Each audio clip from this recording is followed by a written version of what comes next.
Bom dia, pessoal. Como vocês estão? Aqui é a Procássia novamente, né? Vamos trabalhar agora os conteúdos da quarta unidade. E o primeiro conteúdo da quarta unidade, nós vamos falar de produção e circulação de riquezas. O que é que esse capítulo vem abordando? Tudo que é produzido, todo o desenvolvimento que houve na produção gerando riqueza. Então, desde o artesanato até as revoluções industriais, que a gente vai ver cada uma dessas. Então, do artesanato à atividade industrial. Ao longo de toda a história, o ser humano desenvolveu técnicas para transformar recursos da natureza em bens materiais. Então, ele utiliza a natureza, retira da natureza esses bens, que a gente chama de matéria-prima, e depois, com o passar do tempo, esses bens foram se aprimorando e foram surgindo outros produtos, mas sempre retirando da natureza. Hoje, isso ocorre principalmente nas indústrias, mas nem sempre foi assim. Até chegar aos atuais modos de produção, houve um longo processo que durou séculos. As transformações dessas matérias-primas não foi de um dia para outro. Então, o homem foi se aperfeiçoando, foi descobrindo, foi transformando, até chegar no momento que nós estamos hoje. Esse processo que continua ocorrendo pode ser dividido em 3 etapas principais: o artesanato, a manufatura e a industrialização. Vamos começar a falar sobre o artesanato. Então, o artesanato é um modo de produzir bens por meio do trabalho manual de artesão. Por volta do século XVI, os artesãos eram os únicos responsáveis pela confecção de vestimentas, ferramentas de trabalhos, móveis, utensílios e outros produtos utilizados pelas pessoas. Ou seja, ele pegava o que estava ao redor dele e transformava em bens que ele precisava, sem nenhuma ferramenta sofisticada, sem nenhum processo de industrialização. Era tudo manualmente falando, era tudo feito por uma só pessoa, né? Desenvolvia aquilo que ele precisava. Vou dar um exemplo a você. O artesão queria fazer um par de sandálias que ele precisava, né? Para o uso próprio. Ele pegava o animal, tirava o couro do animal, comia a carne do animal, tirava o couro do animal, colocava esse couro para secar, depois cortava o couro, costurava manualmente toda a sandália. Depois tinha situações que precisava tinturar para mudar a cor daquela sandália. Então, ele fazia o trabalho o quê? Praticamente sozinho, com tudo que auxiliava ele, que é a natureza. Então, eram os proprietários, eles mesmos, além de trabalhar sozinhos, eles utilizavam ferramentas simples como faca, né, agulha, e também eram os proprietários dos meios de produção, ou seja, eram os donos das oficinas, dessas ferramentas e desses materiais. Eles não tinham que comprar nada, eles já tinham esse material. E realizam todas essas etapas do trabalho sem que houvesse divisão nem especialização. Aí eu coloquei aí 2 imagens para vocês, né? Uma das pessoas fazendo o trabalho, cada um fazendo o seu trabalho, né? Então, praticamente, ele usava o que estava ao seu redor e fazia o trabalho manualmente sozinho, usando ferramentas simples. Esse era o artesanato. Hoje em dia, o artesanato não existe? Existe. Mas é mais fácil a gente encontrar o que a gente precisa confeccionado industrialmente do que artesanalmente. A manufatura, a outra etapa, né, de transformação. Então, na manufatura, o trabalho continua sendo predominantemente de modo manual. Já se utilizava equipamento simples naquela época. Nessa etapa ocorreu entre o século XVII. Lembre que o processo de artesanato iniciou no século XVI. Um século depois, século XVII e meados do século XVIII, que a manufatura começou a se desenvolver. Então, as coisas não acontecem de um dia para outro. Demorou século para acontecer essa outra etapa. Iniciou o que? A divisão de trabalho, ou seja, diferentes pessoas se encarregavam de etapas distintas, o que possibilitou o aumento da produção, ou seja, começaram a confeccionar aquele bem em grande quantidade, então começou a formar as primeiras cooperativas, onde pessoas faziam parte e era dividido aquele trabalho por setores. Então, confeccionar mais em menor tempo. Foi necessário para surgir a demanda crescente do mercado consumidor. Então, há necessidade de mais produção, então há necessidade de mão de obra para poder aquela mercadoria ficar pronta. Então, que a produção artesanal não conseguia atender. Então, a produção artesanal, uma só pessoa não conseguiria atender toda a demanda de uma grande quantidade de pessoas querendo aquele produto. Então, começaram-se a se reunir para poder fazer a divisão do trabalho. Esse crescimento ocorreu principalmente com as grandes navegações, que vocês já devem ter visto isso na história, né?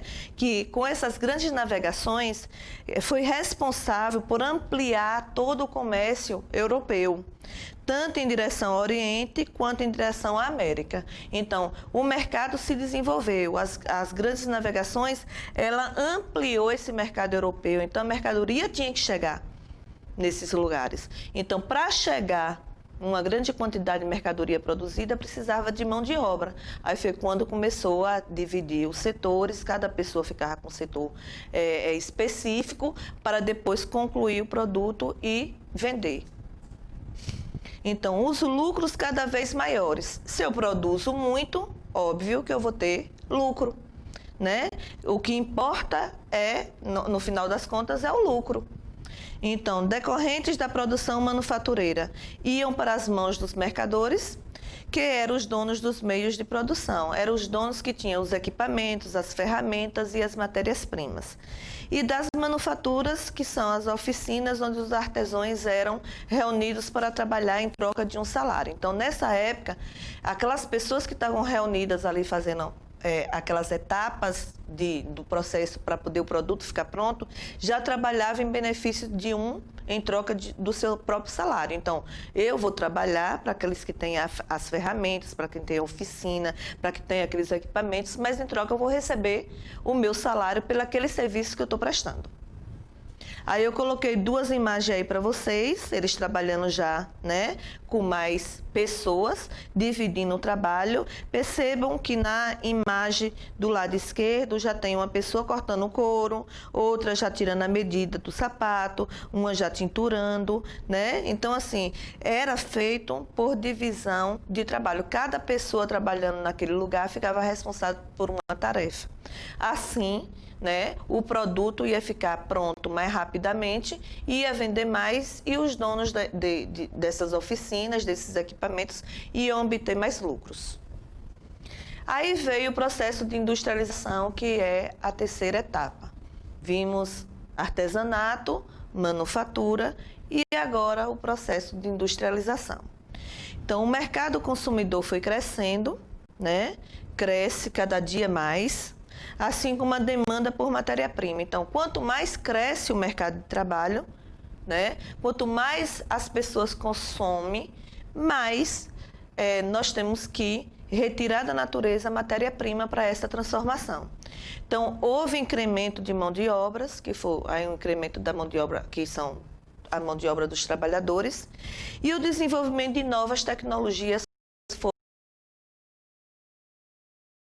Capital, que o capital aí quer dizer dinheiro, e a disponibilidade de recursos minerais levaram a Inglaterra à primeira revolução industrial, que começou na segunda metade do século XVII, já iniciando o século XVIII.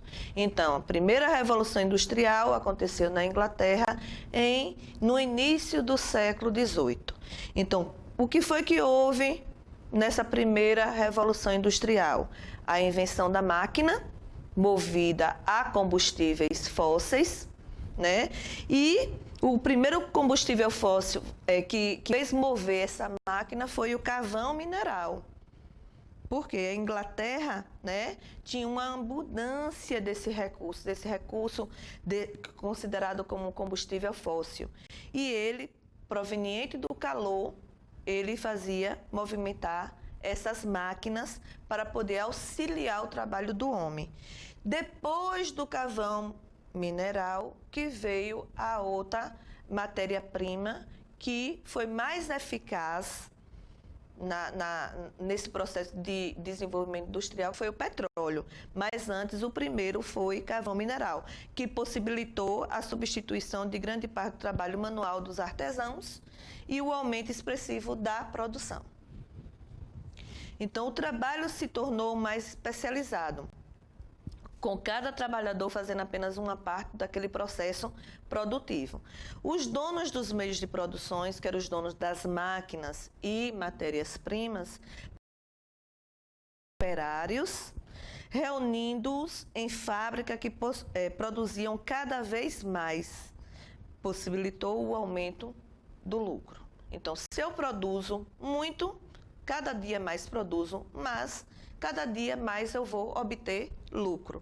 Então, eles precisavam do meio de transporte para auxiliar toda essa produção, porque depois dessa produção toda feita, precisava do meio de transporte também desenvolvido para poder a mercadoria chegar naqueles lugares onde as pessoas tinham necessidade daquele produto.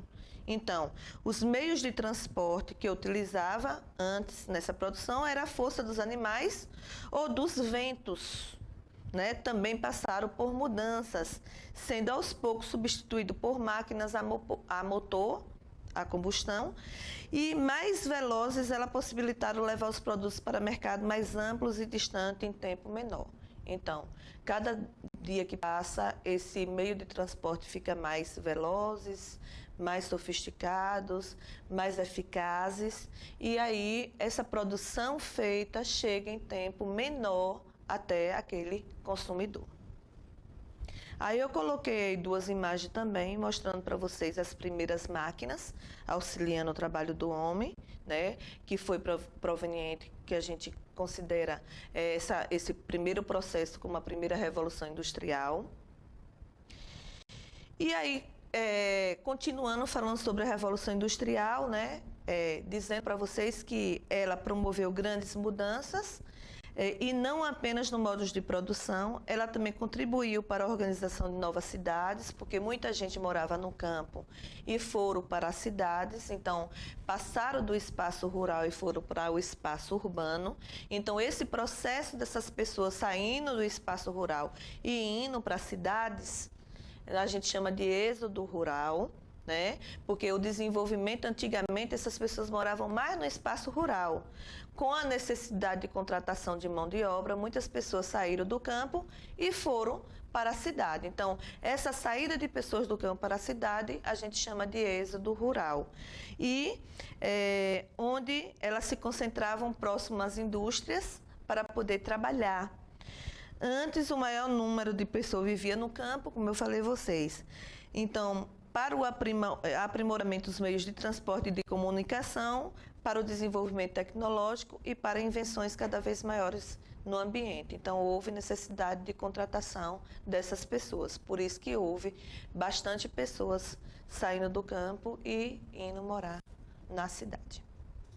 Aí eu coloquei aí uma imagem, gente, que essa imagem geralmente todos os livros vêm mostrando, né? E como incentivo para vocês entenderem mais um pouco sobre o conteúdo, eu aconselho que vocês assistam o filme, que é Tempos Modernos, né, de Charles Chaplin, que vem mostrando, né, todo esse processo industrial, né, da primeira revolução industrial. Então eu coloquei essa imagem aí, né, essa imagem também tem no filme. É bom que vocês assistam para poder vocês entender mais um pouco sobre o que a gente está falando. Em muitas propriedades rurais, em vez do cultivo agrícola, nobres ingleses donos de terras passaram a criar ovelhas. Por quê? Passaram a criar ovelhas? Porque a ovelha fornece a lã, né? E a lã eles precisam para poder industrializar, né? Fazer tecidos, né? Então, muitos donos de terra, eles se aprimoraram em criação de ovelhas. Com essa nova prática, exigia menor quantidade de trabalhadores. Muitos camponeses foram obrigados a mudar para cidades em busca de trabalho. Assim, havia grande disponibilidade de trabalhadores para as fábricas. Revolução Industrial, diferentes momentos. Então, vamos continuar ainda com a Revolução Industrial. Agora, vamos ver outros momentos, o que foi que possibilitou. Porque até então, a gente está falando da primeira Revolução Industrial. Então, bora lá. A atividade industrial, como é conhecida hoje, resulta de mudanças que tiveram início na segunda metade do século XVIII, num processo conhecido como Revolução Industrial. Com a organização das primeiras fábricas de tecidos, que foram as primeiras fábricas lá na Inglaterra a desenvolver, né, através do combustível fóssil, que é o carvão mineral, foi a fábrica de tecido, que foi a pioneira devido a uma série de fatores. Nessa época, aí, o país possuía um grande poderio naval, sobrepondo-se a outras nações europeias e dominando povos na África, na Ásia e na América. Isso possibilitava, de um lado, obter grandes quantidades de matérias-primas a preço baixo para a produção industrial, que era tudo que ele precisava, da matéria-prima. Então, acabaram tendo essa matéria-prima com preço bem baixo para passar pelo processo de industrialização. E, de outro, exportar os produtos industrializados para esses povos a preços bem menores. Então, a Inglaterra havia grande reserva de carvão mineral, como eu falei para vocês. Esse carvão mineral é fonte de energia utilizada para funcionar a máquina a vapor. E por uma população numerosa que, enfrentando dificuldade no campo, ia para a cidade em busca de emprego nas indústrias que se formava, né? Então, a indústria estava surgindo, então os camponeses passavam por problemas climáticos na época, muitos deles, né, plantava e não tinha como aquele produto nascer, porque não tinha chuva, né? Na verdade, existem vários motivos que fazem com que o camponês passe por dificuldades daquele produto que ele precisa para sobreviver. Então, com essas dificuldades, eles migraram para as cidades para trabalhar nas indústrias. Esse conjunto de fatores que desencadeou a primeira Revolução Industrial, possibilitou o aumento da produtividade e, consequentemente, obteve o quê? Altos lucros para os detentores dos meios de produção e para o desenvolvimento econômico inglês, porque a primeira Revolução Industrial foi na Inglaterra, por isso que a gente está falando de ingleses. Pode passar. Aí eu coloquei aí, né, uma imagem para vocês, mostrando a primeira Revolução Industrial, que foi na Inglaterra, a Inglaterra é considerada o berço da Revolução Industrial. Essa máquina aí é a primeira máquina a vapor, né, onde ele era movido através do carvão mineral e fazia o tecido, né? As primeiras indústrias foram a indústria têxtil, indústria de tecido. Então, ao longo do século XIX, perceba que eu falei do século XVIII, primeira Revolução Industrial. Então, ao longo do século XIX, principalmente durante a segunda metade, a atividade industrial expandiu-se para outros países. Ou seja, não só ficou só na Inglaterra, expandiu para outros países da Europa, com destaque para a França, Alemanha e Rússia. Depois alcançou ainda o Japão, que é na Ásia, né? E os Estados Unidos na América do Norte. Então, expandiu. Percebam que só era na Inglaterra, olha o tanto de lugares que essa revolução, essa atividade industrial expandiu, Então, nesse contexto, a máquina a vapor foi substituída por máquinas impulsionadas por energia elétrica. Aí foi quando surgiu, um novo combustível na época, que foi o petróleo, que iniciou assim a segunda revolução industrial. Certo? Então, a primeira foi o carvão mineral na Inglaterra, a máquina a vapor. Depois, já no século XIX, já foi o quê?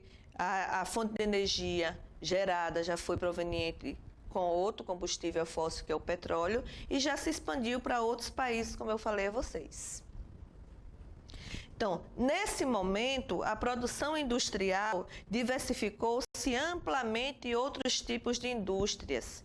Então, foram criados como as indústrias de automóveis, eletrodomésticos e outros produtos químicos. Então, na primeira Revolução Industrial era a indústria têxtil. Depois, na segunda Revolução Industrial, já veio o quê? Outras indústrias, outros materiais. Então, já veio a indústria automobilística, que é o que a gente faz automóveis, eletrodomésticos e produtos químicos. Além disso, produziu-se o aço, que é a liga metálica entre o ferro e o carvão, nas usinas siderúrgicas, largamente utilizando como matéria-prima para a fabricação de outros produtos. Então, essa liga metálica precisa para poder fazer outros produtos para outras indústrias. Aí eu coloquei aí uma imagem, de fabricação de automóvel na época.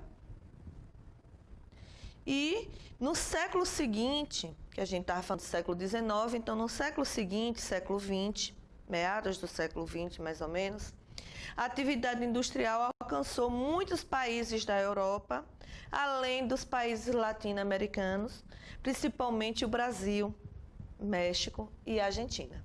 Certo? Então, já tomou outras dimensões, além daqueles que eram desenvolvidos no século, na segunda revolução, nesse século aí, 19, iniciando o século 20, já expandiu mais ainda para outros países, Então, a partir de meados do século 20, inovações no campo da informática, aplicada no processo produtivo, trouxeram novos e importantes avanços, configurando a terceira revolução industrial.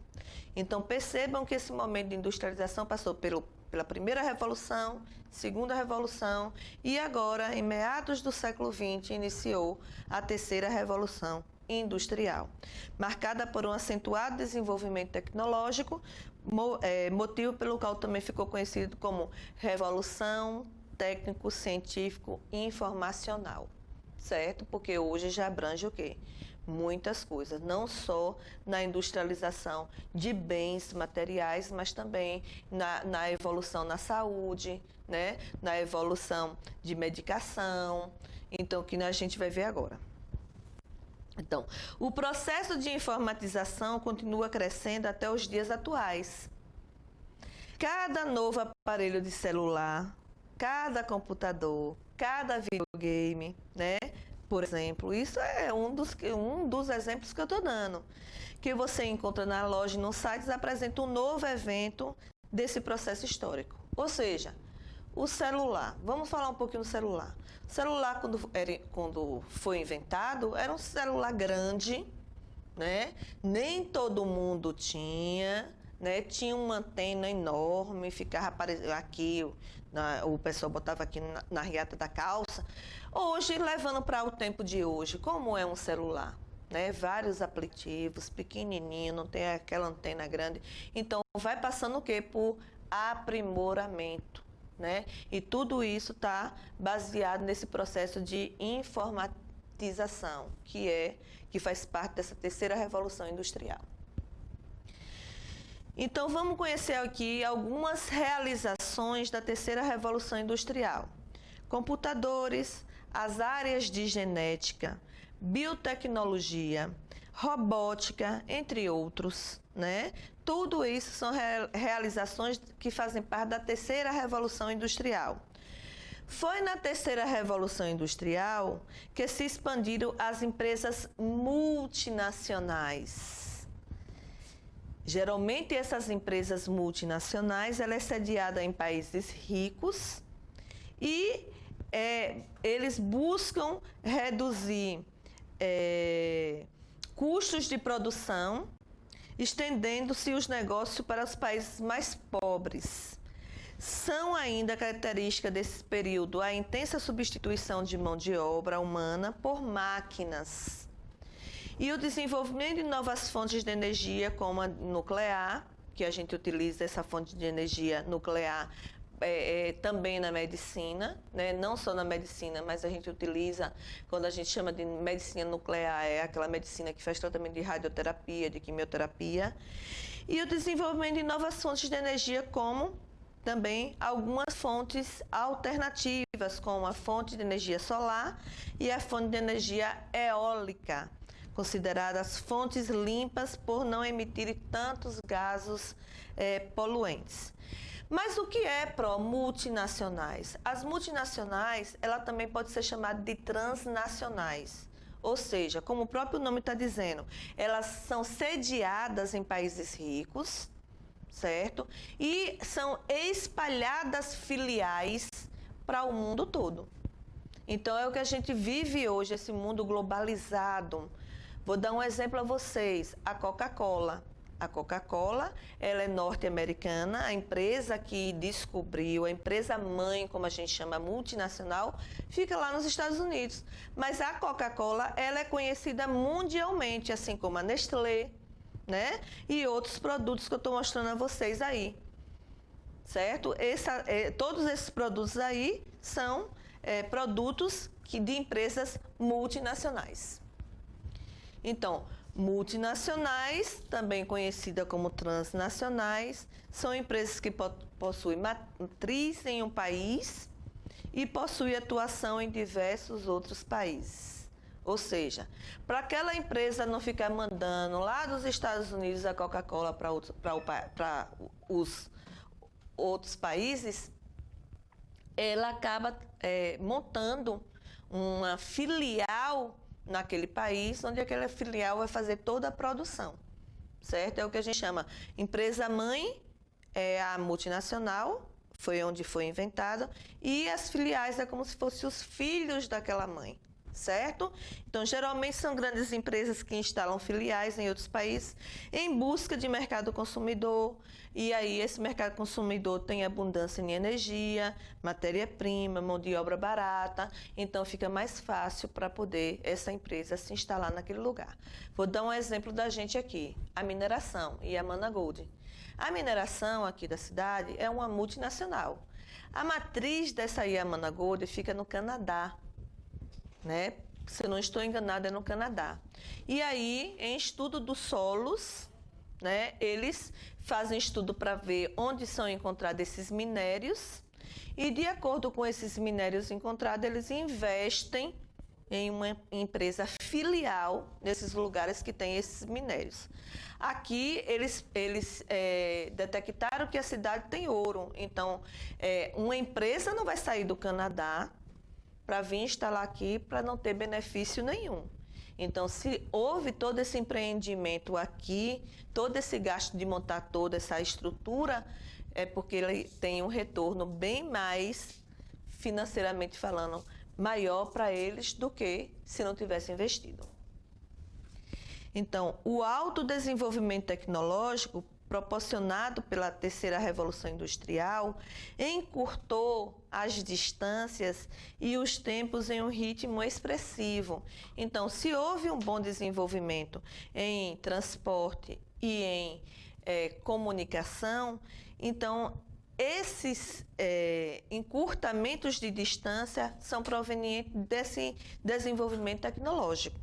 Então, atualmente, matérias-primas e produtos circulam pelo mundo em diferentes meios de transportes, sendo possível que produtos consumidos por você tenham sido feitos em algum lugar bem distante e com matérias-primas de origem bem distante. Então, o produto chega em menor tempo para a gente por causa da eficácia de todo esse desenvolvimento tecnológico que hoje nós temos. Aí eu coloquei para vocês terem uma ideia do que eu estou falando, né, uma imagem de um avião aí, e cada pecinha para poder fazer esse avião aí vem de um lugar diferente. Percebam que os pneus, né, como tem aí na imagem dos Estados Unidos, as asas da Espanha, o motor dos Estados Unidos. Então, cada pecinha, né, para concluir e fabricar esse avião veio de países diferentes. Então, as peças vêm e a montadora em outro país monta aquele produto. Tipos de indústria. Então, nós temos aí algumas indústrias e as indústrias, na verdade, elas fazem parte do segundo setor da economia. Nos capítulos anteriores, a gente conheceu a agricultura, a pecuária e o extrativismo, onde o extrativismo ele pode ser mineral, vegetal e animal. Então, fazem parte do primeiro setor da economia, né, que é o setor primário. A industrialização já faz parte do segundo setor da economia, que é o setor secundário. Então, esse setor classificado de diversas maneiras o processo de industrialização. Uma das mais comuns a classificação são indústrias de bens de produção ou indústrias de base. Como é essa industrialização de bens de produção? Essas industrializações transformam matéria-primas em bens que serão utilizados por outras indústrias. Exemplo, a indústria siderúrgica, que produzem aço e outros metais, né? Essas indústrias petroquímicas, que refinam petróleo, as indústrias metalúrgicas, que fazem estruturas metálicas e fios condutores de energia, e indústria química, produtoras de cimento, fertilizante, ácidos e outros itens. Então, eles produzem essa matéria-prima, e essa matéria-prima vai para outro tipo de indústria, que é a indústria intermediária. Então, eu coloquei aqui a imagem da produção de aço e de metálica, né? Indústria metálica. Para vocês terem uma ideia aí, como exemplo, claro que não só são essas, tem também a indústria da Petrobras, né? Que transforma todo o petróleo passa por uma refinaria até virar o combustível que a gente precisa e outras mais. Aí vem as indústrias de bens intermediários. Produz máquinas e equipamentos necessários para outras indústrias. Nesse grupo estão as fábricas de autopeças para automóveis, motores e tratores. Para fazer um motor de um carro precisa de aço, gente. Então, o aço já foi na outra indústria de bens de produção. Nessa indústria de bens intermediários, o motor já é o que? O intermediário para outra ser de bens de consumo, que é o que? O carro propriamente dito. Estou dando um dos exemplos, mas existem outras. Então, as indústrias mecânicas também fabricam máquinas industriais e agrícolas, entre outras. Aí tem, né, algumas imagens sobre essa indústria intermediária. Tem aí uma pessoa fazendo um motor, né, para colocar no carro, para depois o produto ficar pronto. E nós temos a indústria de bens de consumo. Essa indústria de bens de consumo, ela é dividida em duas. É o bens de consumo duráveis e o bens de consumo não duráveis. Os bens de consumo duráveis são aqueles produtos de maior durabilidade, ou seja, vou dar um exemplo, um carro, já que a gente está falando do carro, do motor e tal, o carro, a gente não troca de carro todo mês, a gente não troca de carro todo ano, né? O carro, ele tem uma durabilidade, então a vida ativa de um carro funcionar é longa, assim também como uma geladeira, assim também como uma televisão. Mas pode quebrar? Pode. E existem equipamentos e técnicos para poder dar assistência. mas ela tem uma durabilidade. Então, indústria de automóveis, indústrias de eletrodoméstico, eletrônicos, móveis, entre outros, eles têm uma durabilidade maior. Então, é um bem de consumo durável. A gente precisa daquele bem, então a gente compra, mas não fica trocando todo mês, como os bens de consumo não duráveis, como o alimentício, por exemplo. Se a gente comprar um pacote de bolacha, a gente vai consumir aquele pacote na hora ali todo ou quase todo. Então, uma roupa, né? A gente cresce, a gente se desenvolve, então a roupa perde. Então, esses bens de consumo não duráveis é aquele que tem uma durabilidade menor, como esses artigos que eu falei, como tecido, confecção, produtos farmacêuticos, tudo que tem uma validade curta, né? A gente compra um remédio e o remédio tem uma validade por um determinado tempo, né? E aquele tempo, quando chega a ultrapassar aquela data, aquele remédio não vai fazer o efeito que aquele consumidor precisa que ele faça, né? Precisa tomar para poder fazer o efeito. Produtos alimentícios, massas, bebidas, carnes, laticínios, tudo isso são bens de consumo não duráveis, porque não tem uma durabilidade grande. A durabilidade é curta, o período de validade é pequeno. Não é igual os bens de consumo duráveis. Aí eu coloquei a imagem aí de bens de consumo duráveis, né? Eu coloquei uma fábrica de máquina de lavar, né? E de carro. Então, são dois bens de consumo duráveis que a gente não anda trocando direto. E coloquei também outra imagem de bens de consumo não duráveis, que é o que? De carne, como eu falei a vocês, de óleo, de frutas. Então, não tem uma durabilidade. É um bem de consumo que a gente precisa, mas tem uma durabilidade menor. E agora nós vamos falar sobre o comércio. O comércio, ele faz parte do terceiro setor da economia, que a gente chama de setor terciário. Depois desses produtos industrializados, vai para onde? Vai para o comércio. Então, o comércio, ele é o setor da economia chamado como terceiro setor, setor terciário. Ele se caracteriza pela compra e venda de produtos e de serviços, certo? Então, vou no supermercado comprar 1 quilo de açúcar. Então, eu estou indo para o terceiro setor da economia. O mercado, ele é responsável por a venda desse produto. Mas também tem os prestadores de serviços também, que fazem parte desse terceiro setor da economia, como, por exemplo, o médico, ele presta serviço às pessoas, dando assistência no setor da saúde. Então, o professor na educação, então eu professora, sou prestadora de serviço, certo? Então, eu faço parte do setor terciário. Um lojista, né? Um empresário, enfim, todas essas pessoas são prestadores de serviços e fazem parte do terceiro setor da economia. Então, tudo que é gerado no extrativismo, na agropecuária e na indústria chega às outras indústrias como matéria-prima para a produção de bens diretamente e depois vai para o consumidor final, que somos nós. O comércio é uma atividade antiga, que teve intenso desenvolvimento a partir do século XVI, lá, né, com as grandes navegações que a gente falou logo no início. Depois veio a colonização de novas terras por países europeus e, sobretudo, com a industrialização, que passou por esses setores de revoluções industriais, primeira, segunda e terceira, que nós convivemos com a terceira revolução. E pode se apresentar de duas formas distintas. O comércio.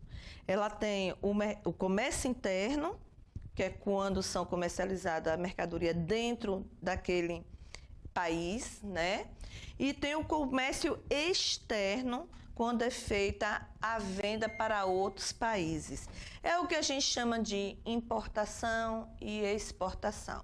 Ou seja, se eu vendo meu produto, eu sou uma empresária, confecciono, tenho uma fábrica de bolsa. a minha fábrica, minhas bolsas são ótimas e eu vendo essas bolsas para o Japão. Então, eu estou exportando aquele produto para o Japão. Agora, se o Japão produz, né, celular, notebook e vende para o Brasil, aqui no Brasil chega o quê? A mercadoria importada. Ele está exportando, mas para a gente aqui nós estamos comprando.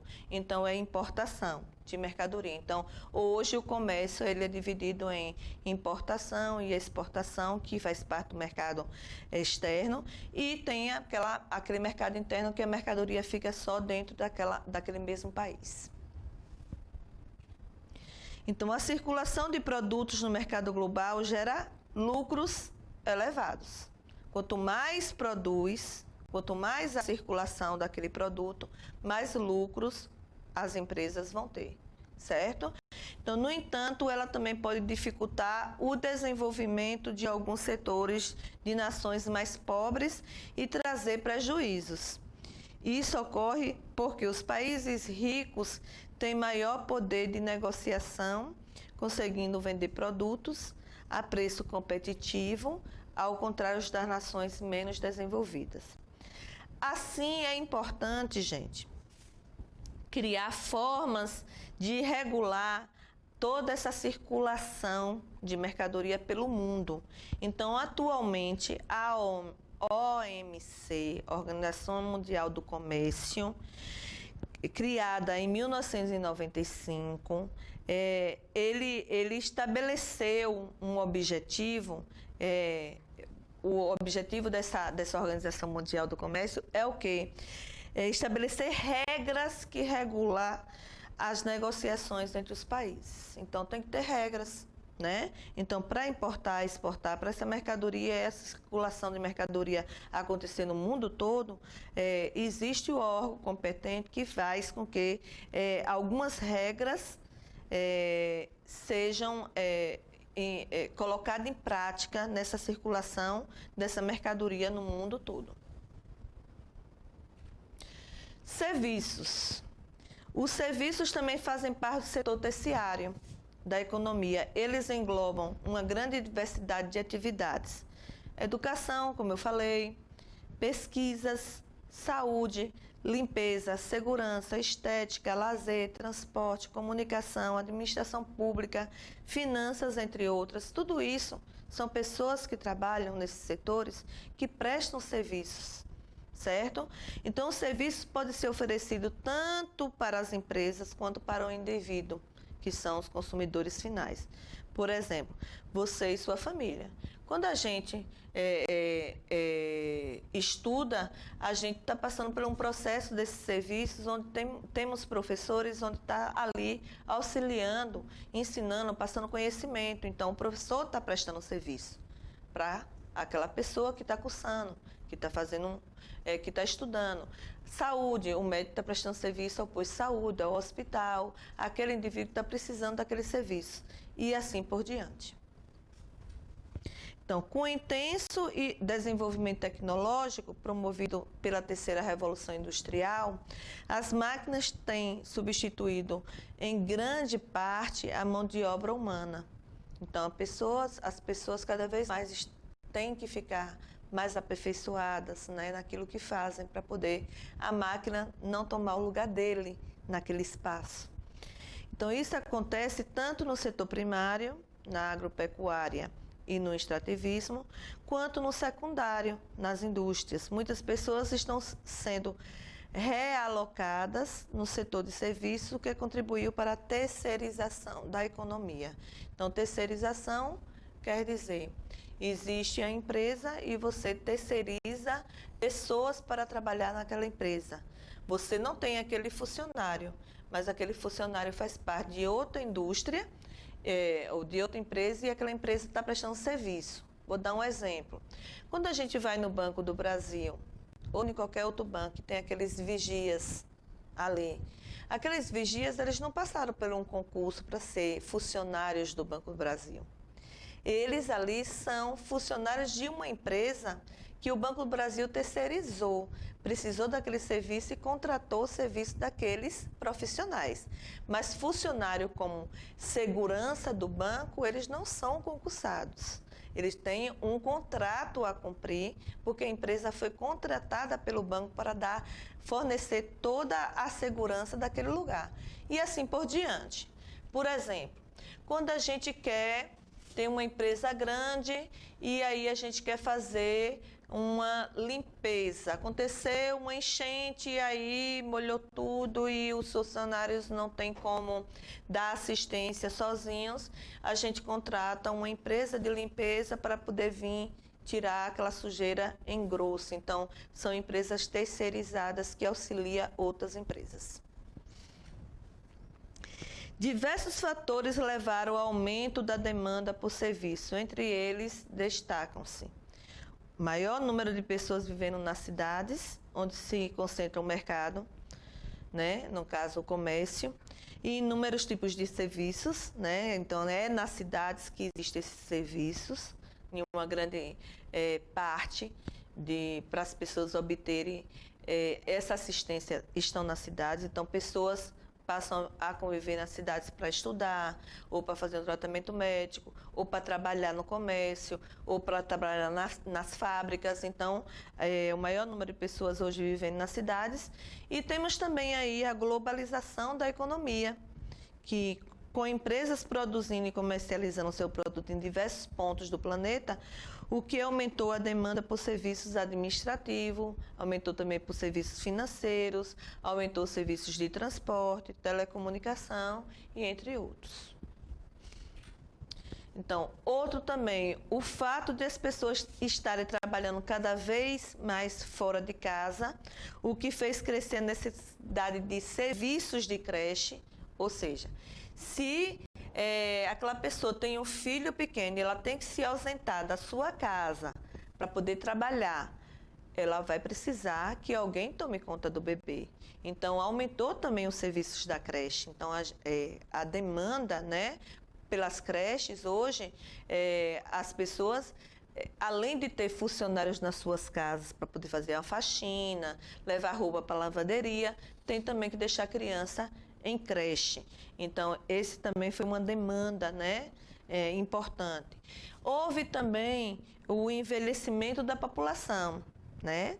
Todo mundo passa por ciclos na sua vida, quando não é interrompido, envelhece, né? Então, esse envelhecimento da população faz com que também aumente a demanda no serviço da saúde e cuidado específico. O idoso, ele precisa de uma assistência melhor no setor da saúde, né? Ele precisa fazer exames, ele adoece, a saúde é mais frágil. Então, ele está precisando o tempo todo de medicação, né? Dependendo, tem idosos não, tem idosos que hoje faz uma caminhada, que é ativa e tudo, mas dependendo da idade, a tendência é procurar mais ainda o setor de saúde. E tem também a venda cada vez mais comum de produtos associados a serviços como assistência técnicas, consultoria de moda para as roupas e acessórios vendidos em lojas e outros. Hoje a gente tem, né, consultor de moda. Aí me faz lembrar de um programa que tem sábado de tarde, Mosaico, se eu não me engano, o nome é Mosaico desse programa, que tem a consultora de moda, né? Ela faz a propaganda lá, né, dos acessórios que combina com a... Então, hoje cresceu muito essa venda online dessas assistências técnicas voltada para moda, voltada para acessórios, voltada para venda, né, de produtos naturais. Hoje a gente já tem esse comércio também de vendas. Então, o setor terciário é atualmente o que emprega a maior parte dos trabalhadores e gera mais renda para os países. Então, nos Estados Unidos, por exemplo, cerca de 80% dos assalariados trabalham no setor terciário. É um número, uma porcentagem muito grande, né, gente? Nós temos 3 setores da economia, primário, secundário e terciário. Só no setor terciário, os Estados Unidos têm cerca de 80%. né, nesse setor. No Brasil, dados da Pesquisa Nacional por Amostra de Domicílio mostram que os índices ultrapassam já 60% e continua aumentando. Então, esse setor da economia é o que é o terceiro setor, no caso, o setor terciário, é o de comércio e prestação de serviço, é o que mais cresce atualmente. Por hoje é só, né? E breve vamos fazer uma atividade avaliativa desse conteúdo e depois nós vamos continuar com o próximo capítulo do livro de vocês.